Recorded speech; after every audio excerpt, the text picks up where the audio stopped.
Halo sahabat YouTube, kembali lagi bersama saya Wahyu Talent. Kali ini saya ingin membagikan bagaimana cara memasang ban. Sebenarnya khususnya saya tidak fokus untuk cara memasang bannya, tapi mungkin banyak sahabat-sahabat YouTube di luar sana bingung cara memilih ban yang bagus istilahnya. Jadi di sini sebelum saya memasang ban, saya ingin membagikan tentang apa sih makna-makna kode-kode di dalam ban yang di sini nih. Jadi dan bagaimana sih caranya memilih ban tuh yang bagus, yang lebih safety. Jadi bukan sekedar motifnya. Nah, karena mungkin masih banyak sebagian sahabat-sahabat YouTube di luar sana apabila membeli ban sekedar dilihat motifnya bagus apa tidak untuk kendaraan kita, tapi kadang tidak diperhatikan untuk safety keamanannya. Nah, jadi ini tip dari saya apabila untuk memilih ban itu. Yang pertama, apalagi kalau untuk ban depan atau ban belakang, itu cari yang bergaris tengah seperti ini. Nah, apa gunanya untuk memilih ban ada garis tengah seperti ini? Karena fungsi dari garis tengah seperti ini nih, itu biasanya untuk memecah air apabila dimana saat kita lewat di jalan yang ada genangan airnya. Jadi ini fungsinya bisa membantu untuk memecah air. Kadang sering melihat di jalan-jalan saat hujan, sering ada kejadian motor tergelincir atau jatuh. Itu kadang disebabkan karena ban itu tidak ada bergaris tengah. Akhirnya waktu memijak bagian air genangan tuh dia akan tergelincir gitu. Nah, itu untuk dari segi apapun jenis motifnya, usahakan tuh mencari yang bergaris tengah seperti ini. Itu. Lalu yang kedua, saya ingin membagikan lagi tentang ban ini. Mungkin semua tahunya ban untuk dipasang di roda untuk berjalan, tapi di sini banyak maksudnya kayak makna-makna kode-kode di ban ini. Mungkin masih banyak sahabat-sahabat YouTube yang masih belum tahu apa sih arti-arti dari tulisan-tulisan yang ada di ban ini. Nah, di sini mungkin banyak sedikitnya saya akan membagikan apa fungsinya. Apabila di sini ada tulisan IRC, berarti ini produk dari yang produk ban IRC. Lalu di sini ada kode SS-530F. Itu artinya itu motif dari kembang ban atau ragi bannya ini. Motif dari motif bannya ini. Itu. Nah, lalu di sini akan saya bagikan lagi, mungkin masih banyak sahabat-sahabat YouTube kita yang di luar sana. Sebenarnya ban seperti ini, ban apapun, ban sepeda motor, ban mobil, itu semua ada namanya expire-nya. Jadi tidak makanan aja yang ada expire-nya. Dan dari mana sih ngelihat expire bannya itu? Nah, jadi di sini saya ingin membagikan sedikit. Ban ini sebenarnya diproduksi itu untuk usia pakai itu yang diwajibkan untuk safety-nya supaya kita aman berkendara di jalan. Ban itu batas pemakaian itu sebenarnya 6 bulan, maksimalnya itu sampai setahun. Itu wajib diganti. Jadi tidak harus nunggu sampai ragi motif bannya habis baru kita ganti ban. Cuman karena orang Indonesia ini kreatif, bahkan ban yang sudah habis, sudah gundul, itu pun masih bisa namanya dikorek lagi atau dibikin motif lagi. Tuh. Nah, jadi dari mana memastikan batas expire-nya? Utama ban ini sebelum kita pasang kita lihat produksinya dulu. Di sini ada kode. Gitu. Nah, jadi ini kodenya ini ada tulisan 1622. Apa sih arti dari tulisan yang di sini 1622? 1622 ini itu artinya ban ini diproduksi di minggu ke-16 di tahun 2022. Karena ban sepeda motor masa expire-nya itu selama 5 tahun. Jadi kita kalau membeli ban untuk mengetahui ban ini masih produksi baru, itu dari kode produksinya di sini. Karena ban sepeda motor ini untuk disarankan pemakaiannya itu cuma 6 bulan, maksimalnya 1 tahun. Makanya kadang ada ban yang dipakai lebih dari 1 tahun, akhirnya sudah banyak problemnya. Contohnya Kadang sering bocor halus, sering ban dalamnya sering bocor, kadang ban dalam bocor selalu menyalahkan paku. Yang penyebabnya ban bocor halus karena nilon dalamnya sini sudah keluar. Nilon yang bagian di dalam sebelah sini. Akhirnya ban dalam tadi kena kikisan nilon, apalagi saat ban tadi itu kurang tekanan anginnya. Itu. Nah, lalu di sini ada kode lagi. Kode ini mengartikan ini sama dengan halnya ukurannya. Ukurannya misal 80 per 90 strip 14, berarti 80 per 90 ibaratnya secara lebar permukaan, 90 tinggi permukaan, strip 14 itu diameter ringnya, ring peleknya. Itu. Nah, jadi bagaimana sih cara pemasangannya yang benar? Jadi di sini pun ban dia ada kode. Utama kalau khususnya bagi pemula, kalau masang ban, pastikan di sini ada panahnya seperti ini. Panahnya ini menghadap ke depan, di mana saat roda ini berputarnya maju ke depan. Nah, ini fungsi panahnya. Itu. Lalu kalau membeli ban, pastikan ban ini sudah ada logo SNI. Ini SNI ibaratnya standar nasional Indonesia, berarti sudah terdaftar. Untuk saat memasang ban ini ada yang harus diperhatikan. Di sini ada logo segitiga. Nah, di sini ada logo segitiga. Nah, jadi logo segitiga ini bukannya menandakan oh ban ini kalau habisnya botaknya sampai tepi sini, bukan. Karena logo segitiga ini fungsinya itu tuh kita saat masang harus lurus dengan bagian pentil. Itu yang di standar cara memasang ban yang benar. Nah, mudah-mudahan dengan sedikit yang saya bagikan ini, sahabat-sahabat YouTube di luar sana jadi paham bagaimana cara memilih ban yang safety. Jadi jangan salah-salah milih ban, akhirnya akan menjadi kenangan kita seumur hidup. Lalu di sini kalau untuk jenis motor matic, untuk membeli ban itu saya menyarankan kalau untuk membeli ban itu gunakan, kalau untuk ban belakang selalu menggunakan ban tubeless. Kenapa harus menggunakan ban tubeless? Karena seperti ini, kalau ban yang kita pakai itu ban sistem pakai ban dalam, itu biasanya apabila kita memijak paku, akhirnya ban dalamnya itu ban bocor. Nah, setelah ban bocor tadi pasti pikiran kita mencari tukang tambal terdekat. Lalu ban kita dibuka sama tukang tambal, ditambalnya. Nah, setelah ditambal kadang kita pasang lagi. Biasanya kalau kita jalan nggak lama atau saat mesin sudah panas, tambalan tadi mungkin bisa bocor lagi. Kenapa kok seperti itu? Karena seperti ini. Waktu ban ditambal tadi sifatnya kan dibakar, karena sifat dari karet mentah yang ditempel tadi itu kan dibakar. Karena dia dibakar, meleleh, dia menyatu dengan ban dalam tadi. Akhirnya lubang yang bocor tadi ketutup dengan karet mentahnya tadi. Nah, setelah selesai rasanya tidak ada yang bocor, ban dalam dipasang ke peleknya lagi. Tapi setelah jalan jauh, mesin sudah panas, kadang ban bocor lagi. Itu pun kadang banyak si pemilik kendaraan seolah-olah menyalahkan si tukang tambalnya yang kerjanya nggak bener. Bukan semua orang yang kerjanya nggak bener. Sebenarnya itu ada penyebabnya kenapa ban jadi bocor lagi yang bekas ditambal tadi. Karena secara logikanya seperti ini. Saat mesin motor, sepeda motor hidup, itu tuh panas mesin akan menjalar ke pelek. Karena pelek ini ada poros as, dia akan panas. Apalagi di sebelah pelek ini ada knalpot, gitu kan? Itu akan menambah panas pelek.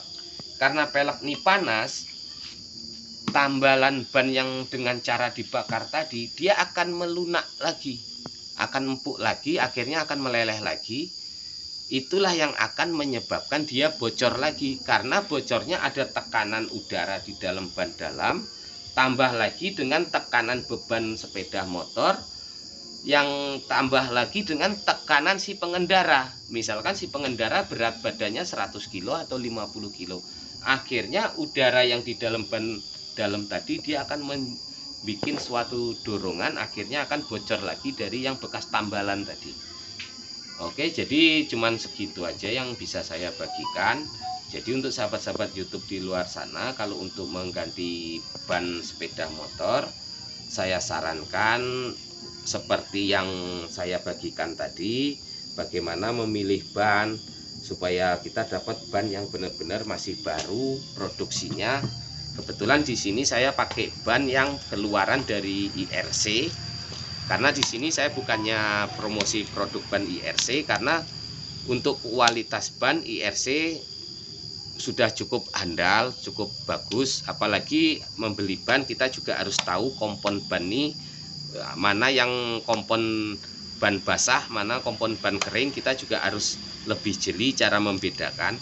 Kalau yang seperti ini kompon bannya kesan kompon ban basah. Jadi kalau untuk jenis kompon ban yang basah ini, dia sebenarnya cocok untuk segala medan.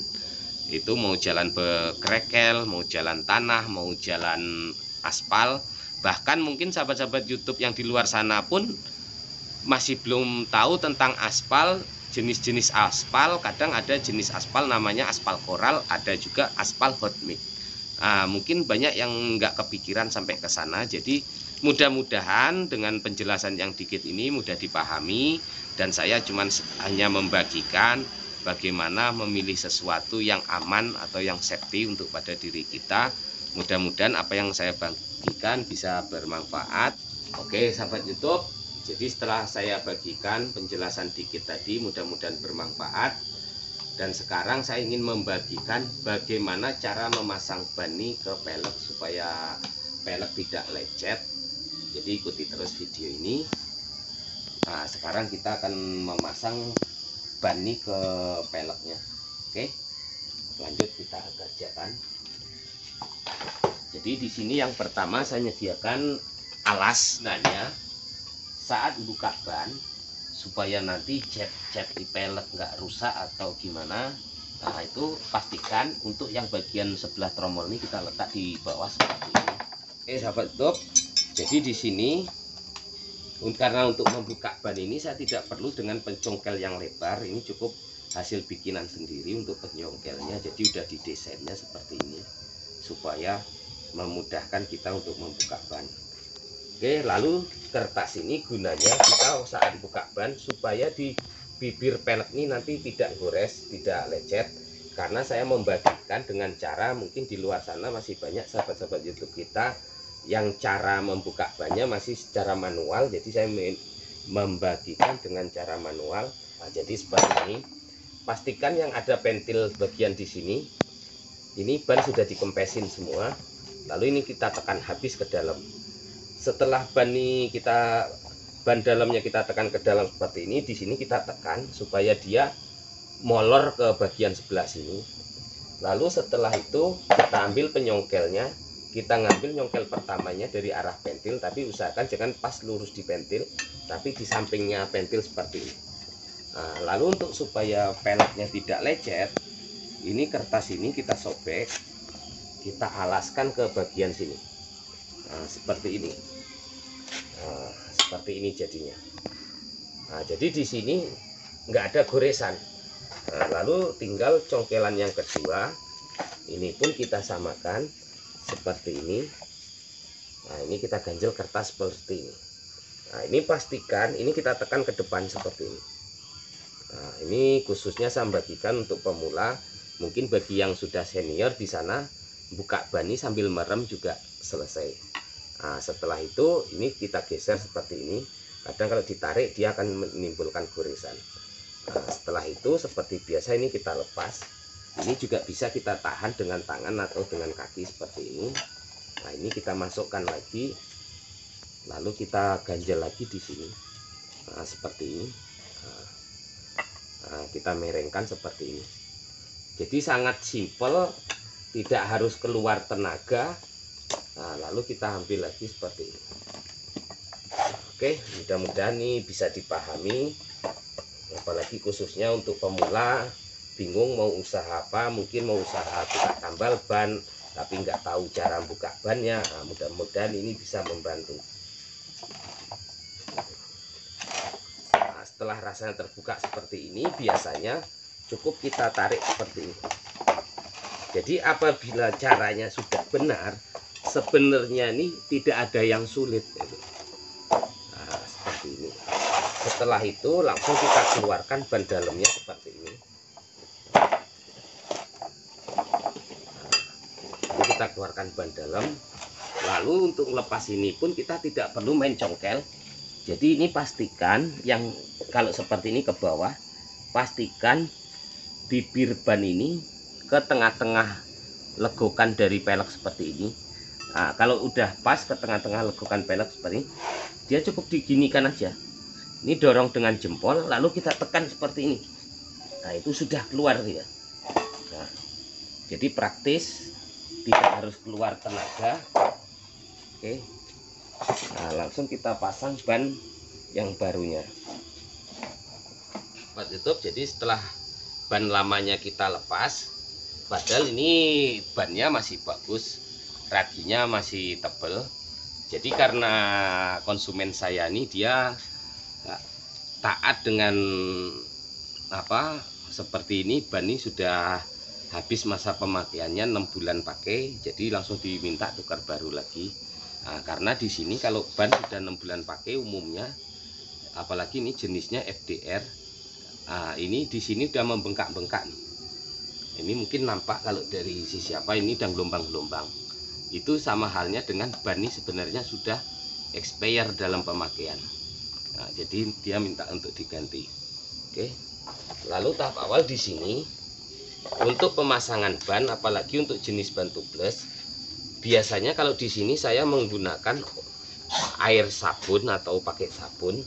Jadi saya nggak menggunakan oli, karena kalau saya menggunakan oli nanti yang ditakutkan sifat oli yang terkurung tadi akan memperlunak dari bibir ban ini, atau ban ini jadi empuk seperti karet kalau kita rendam ke minyak. Nah, seperti itu. Oke, jadi sebelum kita pasang, kita sediakan pentilnya seperti ini. Nah, lalu kita pasang pentilnya.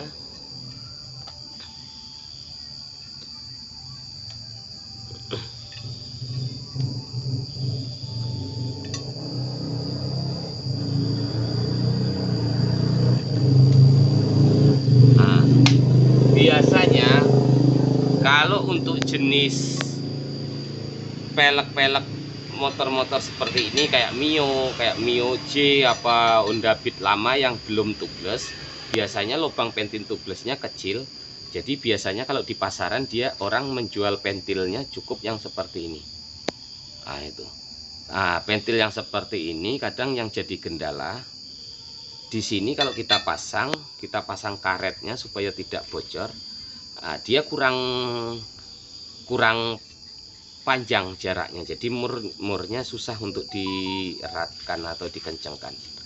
Nah, jadi di sini bisa ininya dipotong, bisa juga ini dipotong dikit karetnya ini. Sebenarnya tanpa harus pakai pentil tubeless, bisa juga dengan pentil bekas ban dalam nih kita pakai. Oke sahabat YouTube, jadi setelah ini kita potong tadi yang agak nonjolnya ini supaya dia muat untuk murnya. Yang kita potong ini kita pasang ke bagian yang pentil, karena ini untuk di bagian luar dia supaya datar dengan pentilnya seperti ini. Lalu ini kita pasang lagi, jangan lupa pasang ringnya, lalu kencangin murnya seperti ini.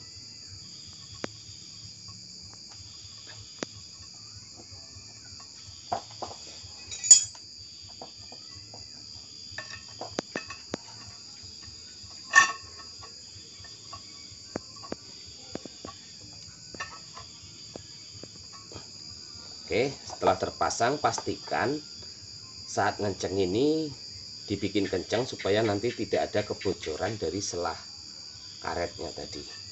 Oke, langsung kita pasang bannya. Jadi sebelum dipasang ini saya biasanya lebih suka menggunakan air sabun, karena kalau oli takutnya nanti ada pengembangan pada bibir bannya ini. Setelah kita kasih air sabun seperti ini,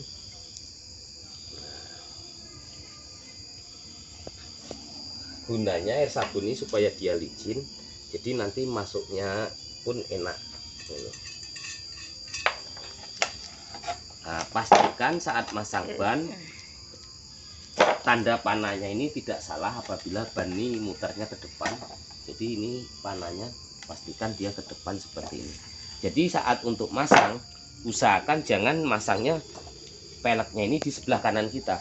Karena kalau di sebelah kanan kita, saat kita akan memasukkan ban bagian di sini, posisi pelek yang mulusnya ini akan di bawah, akhirnya nanti menyebabkan pelek jadi gores. Nah, jadi yang kita pasang dari yang arah pentil, lawannya pentil seperti ini. Nah, lalu kita tarik pakai tangan seperti itu.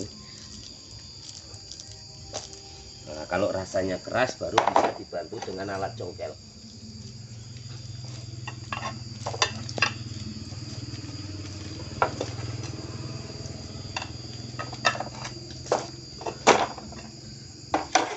Apabila yang dipasang bannya ini ban sistem ban dalam, pakai ban dalam, usahakan waktu pas memasang bagian sini nyongkel ini jangan terlampau ke dalam. Kadang ada juga orang nukar ban setelah ban terpasang diisi angin dia bocor lagi karena ban dalamnya ini kena congkel, akhirnya akan bolong.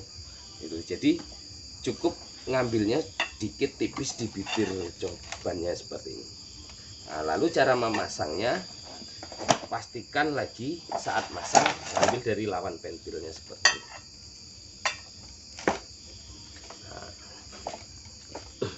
bisa bantu dipijak seperti ini untuk menahannya. Lalu ini kita congkel, karena ini saya menggunakan ban tubeless tidak ban dalam lagi.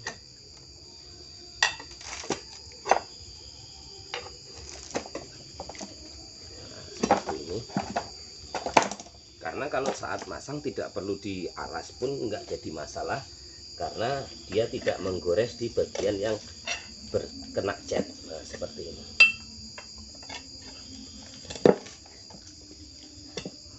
Ini sudah bisa dibantu sambil dipijak seperti ini. Oke. Setelah rasanya yakin pas seperti ini, kalau untuk masang ban tubeless ini untuk saat pengisian angin lebih bagus kita isi angin langsung daripada pakai yang untuk memastikan supaya tekanan angin pertama kuat, jadi langsung angin tuh menutup ke bagian ban.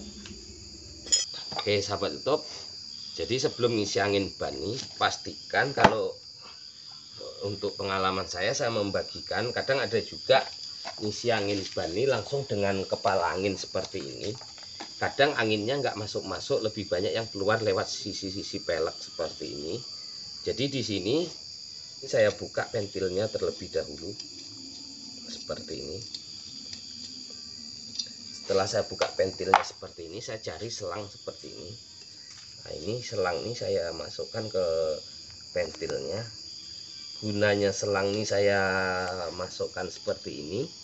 Ini nanti untuk supaya angin ini kita sistem angin langsung, jadi angin yang tidak melalui pentil. Nah, karena selangnya ini juga lubangnya sempit, mungkin agak seperti ini. Lalu kita bisa ngasih langsung tekanan angin tinggi dulu. Nah seperti ini, kita langsung kasih tekanan angin tinggi. Nah, setelah kena tekanan angin tinggi, dia ban tadi mengepres menutupin permukaan, langsung kita pasang pentilnya seperti ini. Nah, ini pentilnya langsung kita pasang. Jadi angin dia tidak bisa keluar lewat tepi-tepinya ini, karena sudah kepres dengan ban, sudah kena tekanan angin tadi. Langsung kita isi dengan angin ban.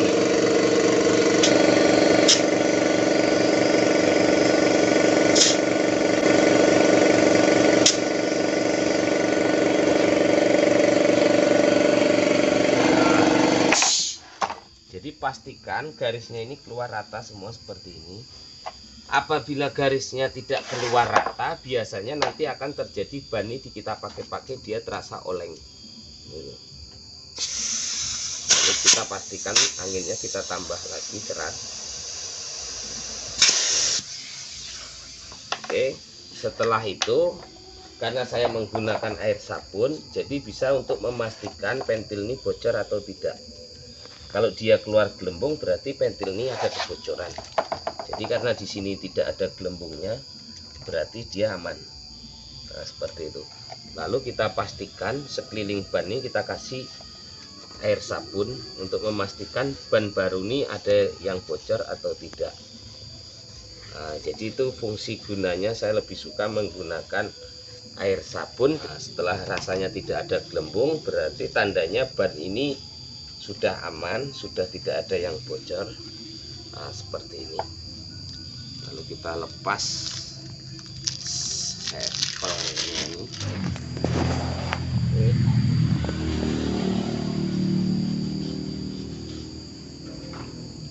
Lebih bagus ini kita pastikan juga kita kasih air sabun. Kadang namanya produksi itu ada yang gagalnya. Ini mungkin masih banyak sahabat-sahabat YouTube kita yang masih pemula, yang masih awam, masih bingung. Jadi ini mudah-mudahan banyak sedikitnya bisa bermanfaat, bisa dipahami. Oke, rasanya sudah aman seperti ini, berarti tandanya ban sudah tidak ada masalah. Oke, terima kasih telah nonton video ini. Jadi apabila suka dengan video ini, jangan lupa like, komen, share, dan subscribe-nya. Sampai jumpa lagi di video berikutnya.